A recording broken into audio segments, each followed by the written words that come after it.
Good evening, my name is Darryl J. Carrington and welcome to The Great Escape.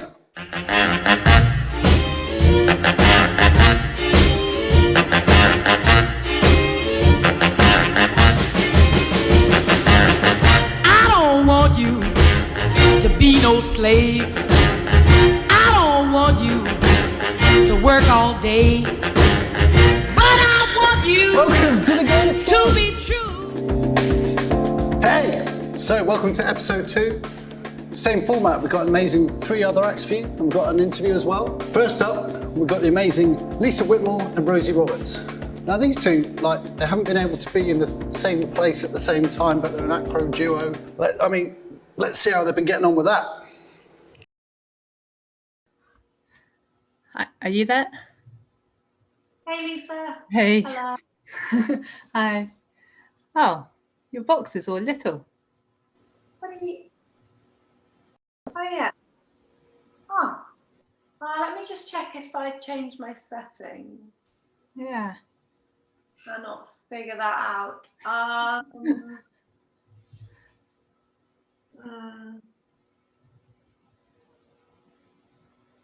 Ooh, yeah. Go on. Yes. Nice.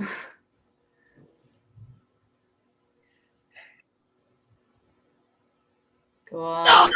Yeah. Oh nice. That's better. Yeah. Right. Should we get going? Yeah. Let's do that.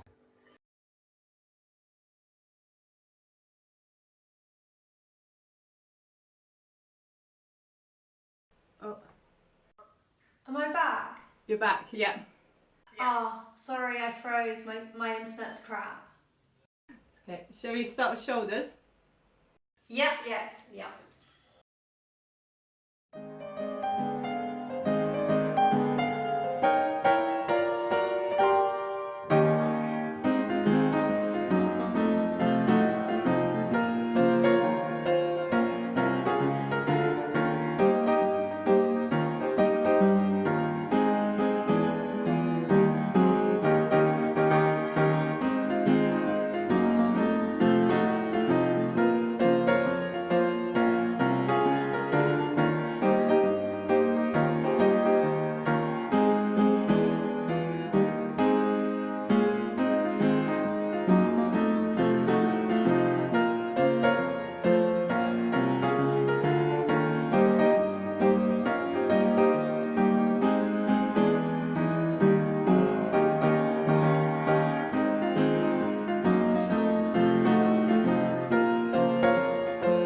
waiting room. Maybe trying to join. Oh, yeah. Ooh. Oh, Ooh. training space. Does that mean it's open? Are you thinking what I'm thinking? Yeah.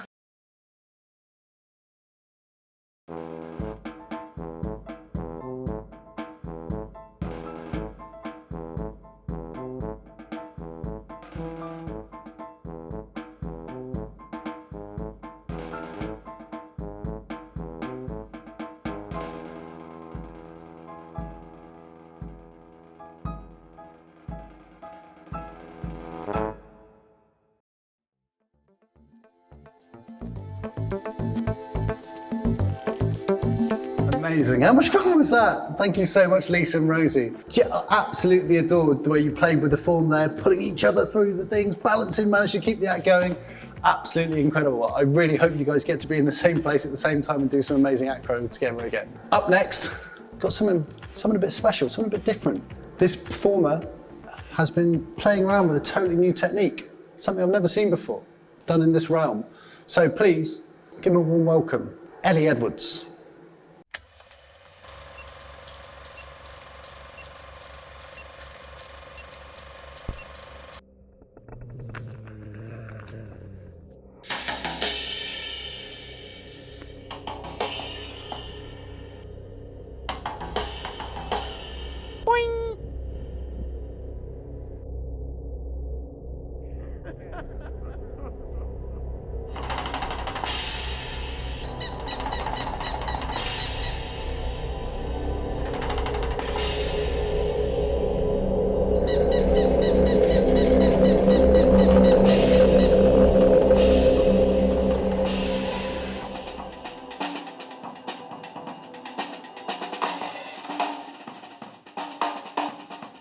Here's a game about climbing up and sliding down.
And sliding down.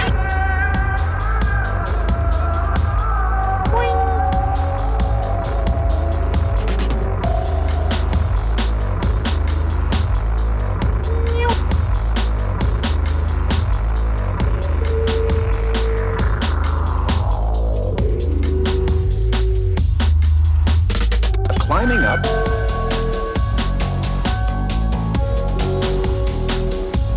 And sliding down.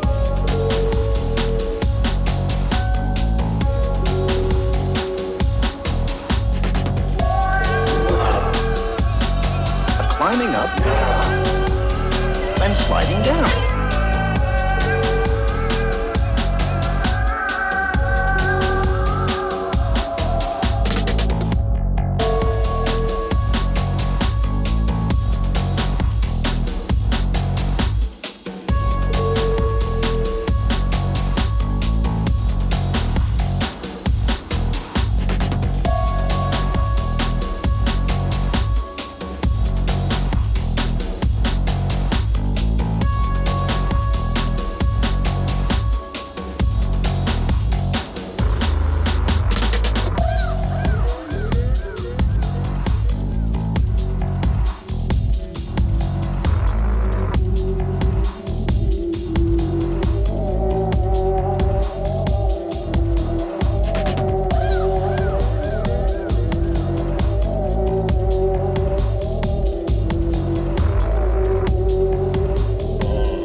Ellie, thank you so much.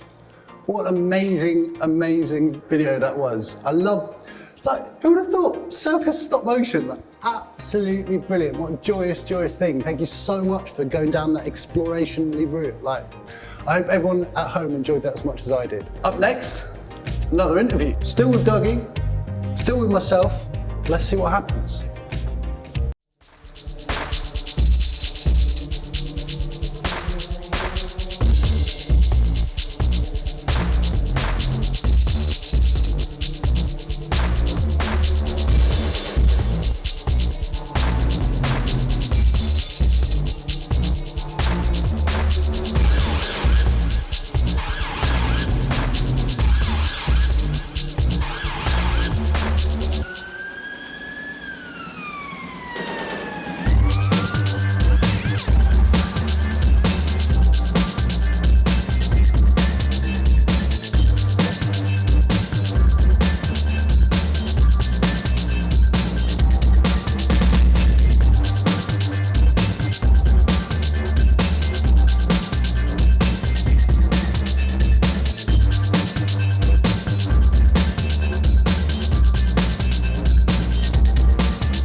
Not having a lot of resources, and obviously watching every gig and every bit of work you had just kind of vaporize before your eyes.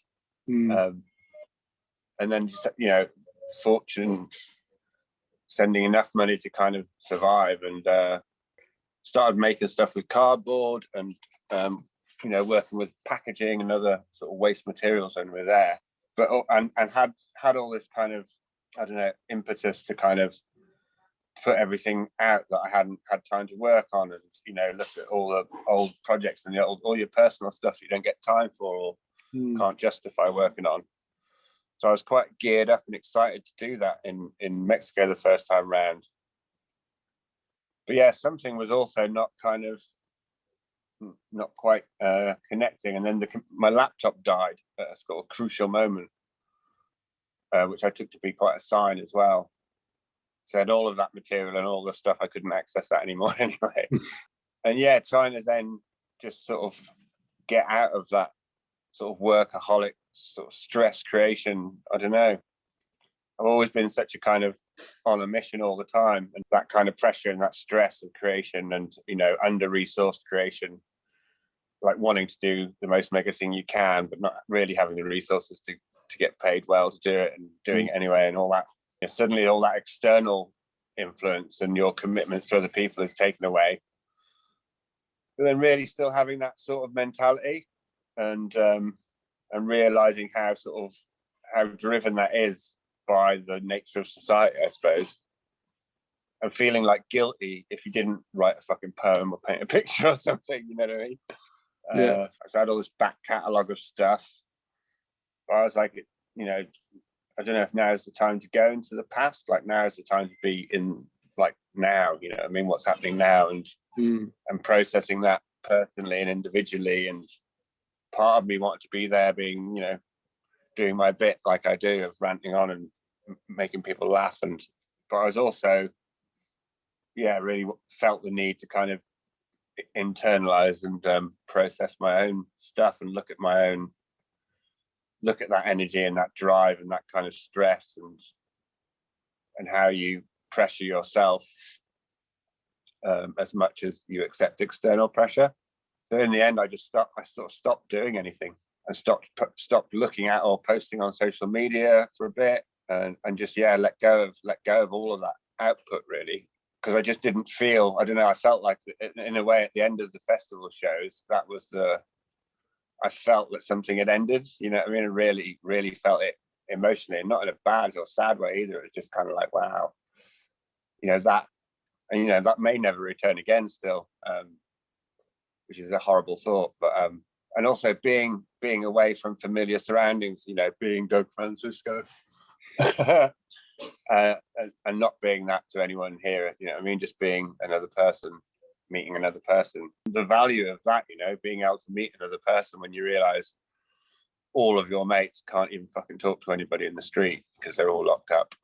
All of those little interactions and how important they are, like real life interactions and real life connections and exchanges. And, and in some ways we'd all been living in this lockdown virtual reality for fucking years already because of the way that social media has invaded everything and how it disconnected us really by selling us this idea of connection.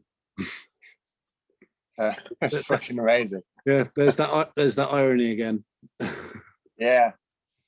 Actually putting like a positive energy into the world rather than the kind of screen of it. Do you know what I mean? Just kind of going like, oh look, it looks like I'm having a great time. Actually, in the reality, but then actually like probably you're walking down the street stressing out, oh, how many people have liked my thing? Whereas actually just like having your head up and smiling at people and those little interactions, it really makes you realize what sociable animals we are. Do you know what I mean? And how like division and kind of these things are really aren't good for us. Do you know what I mean? And because we're easily manipulated. Do you know what I mean? Like, I don't want to say like we're stupid. I don't think that's kind of fair, but I think we can be easily manipulated, and things that we think are kind of good for us or that we're kind of doing, or the way that the life kind of was beforehand, it kind of feels now like after having not done that, it doesn't have to be that. It can be this other thing. It can be, do you know what I mean? Like, that's the battle of the time now, isn't it? Really, is how we reassess or reconnect, or after or during this thing now. Yeah. Because I was one of my last ad libs at the last show on Earth at the festival was about kind of, well, I was talking to myself as much as anyone else really. But like I was going to say, anyone that's worked on stage knows how easily manipulated people are. Do you know what I mean?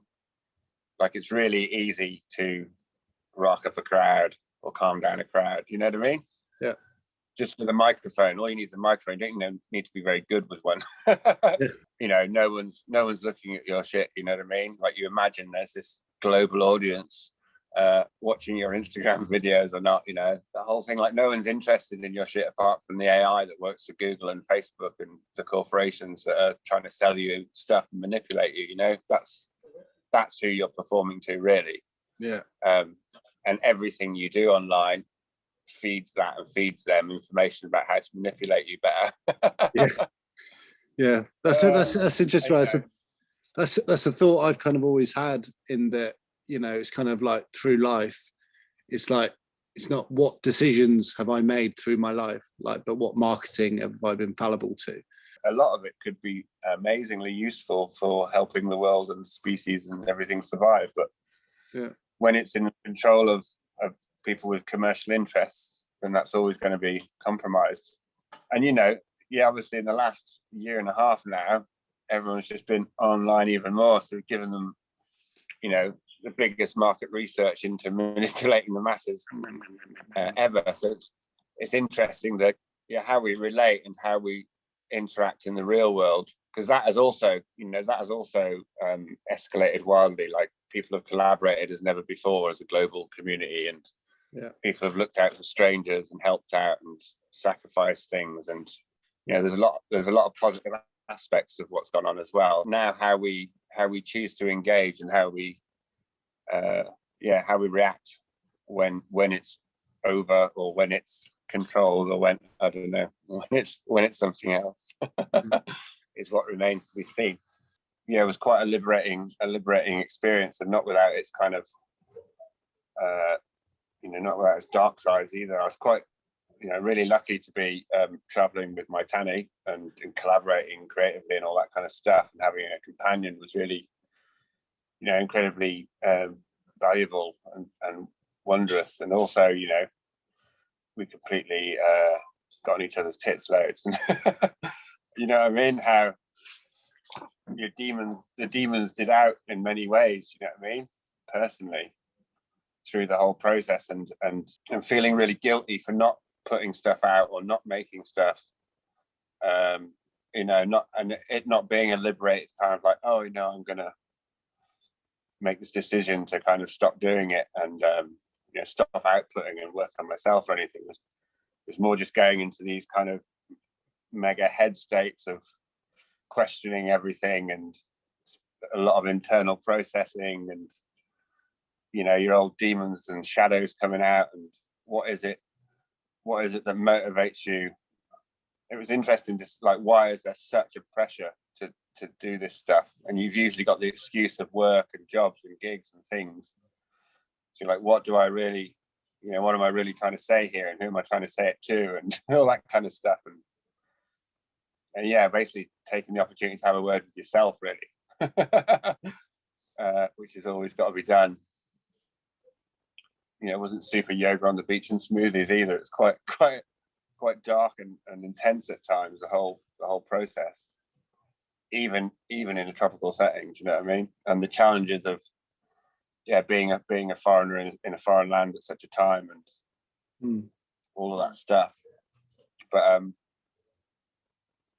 and it's really, it's really hard to change that mechanism of that internal mechanics of having to do, and the pressure that you heap on yourself, the stress and the mental health sort of stuff around all that, of like, why you're doing it and what's it for, especially as you get sort of, I don't know, looking at where things have got to, I suppose.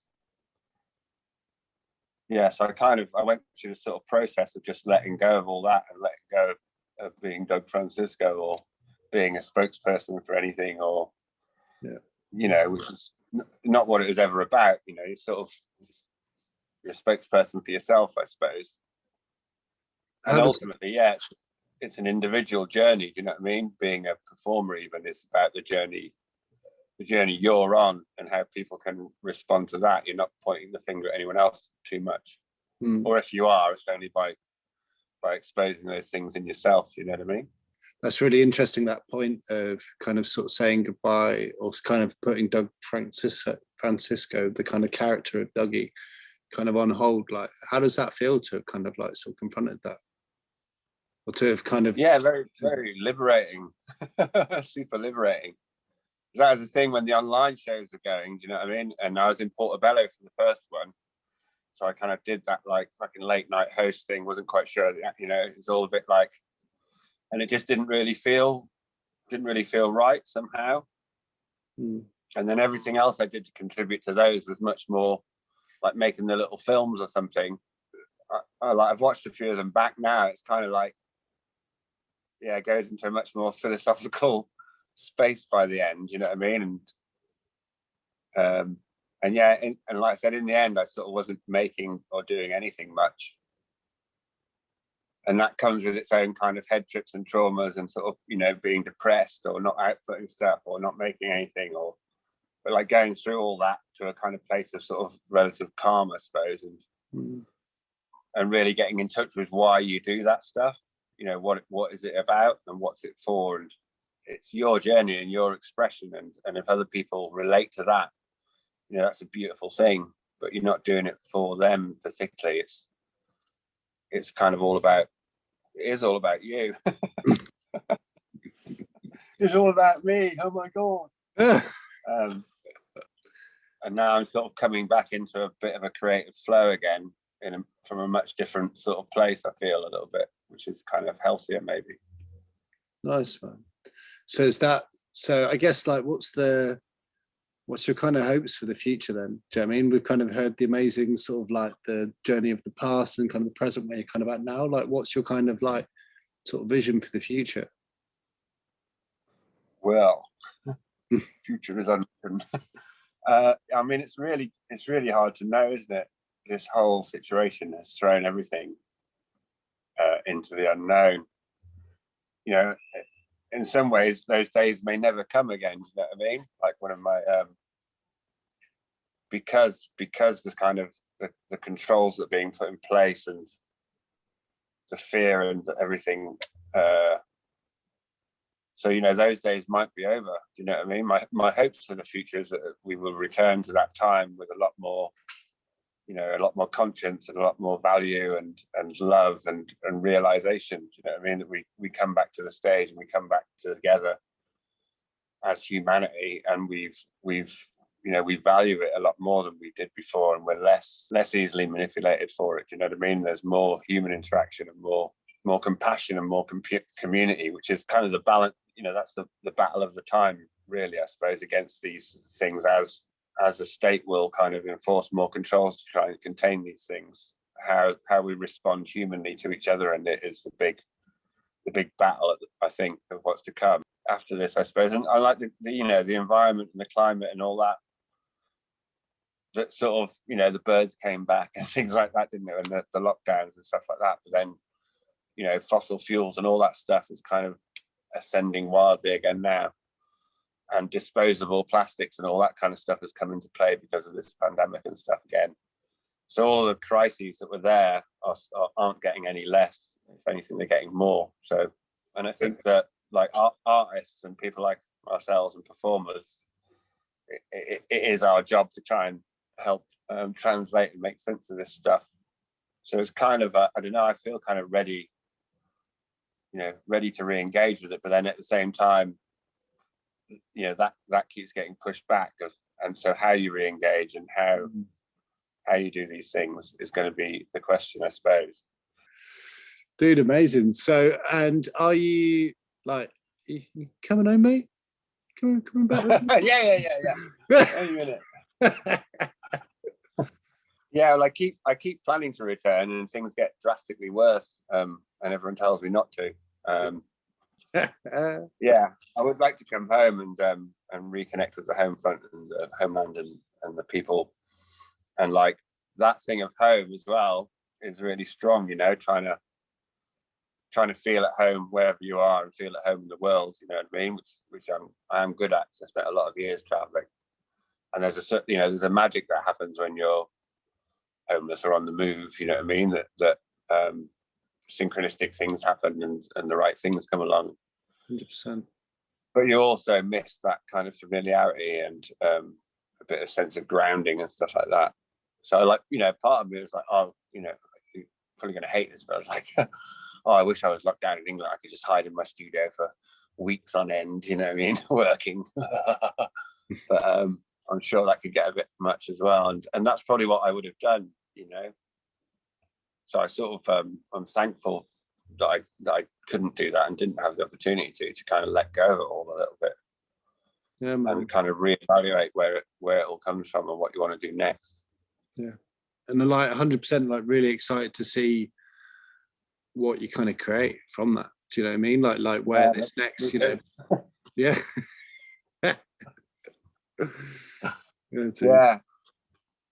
Yeah, but it's nice to work without that stress or that pressure as well, and just realizing how much of that comes from yourself and how you use your gigs or your external stuff as an excuse to pressure yourself.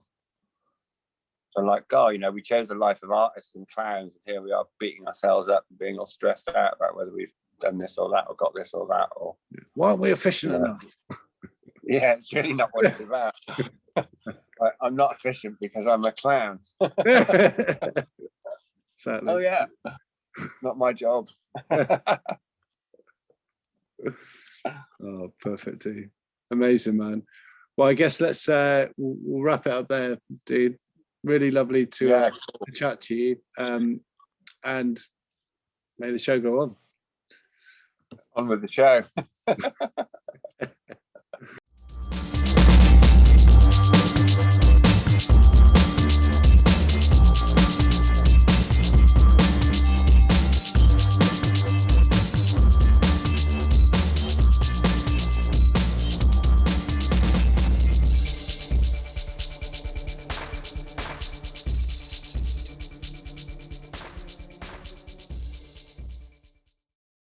So that was fun. Part 2 of the Dougie story. What an amazing journey that guy's been on. Absolutely astonishing. Can't wait to have you home, buddy. Well, safe travels. Now, it's the time of the show. It's the saddest time of the show, but also the most exciting part of the show. Time for the finale. This young man, I met him when he was 14, I was 17. He is much better at defying gravity than I am. He's astonishing. He's one of the most talented jugglers in the country. And we've had the absolute pleasure of helping him create something that he's always wanted to do. Please welcome Mr. John Udry.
5.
John, what an absolute treat. I've got to say, that was so much fun to do. And I kicked that ball bloody good, didn't I? So ladies and gentlemen, that's the end of the show. That's the end of the series. Thank you ever so much for taking the time out of your lives to see what we've been up to here at the Invisible Circus. We've been in a lockdown. We're coming out at the end of it. The new world is emerging. What does that world now look like? We've been pushed and pulled and dragged in many different directions. So surely now is the best time to do the things that you've always wanted to do.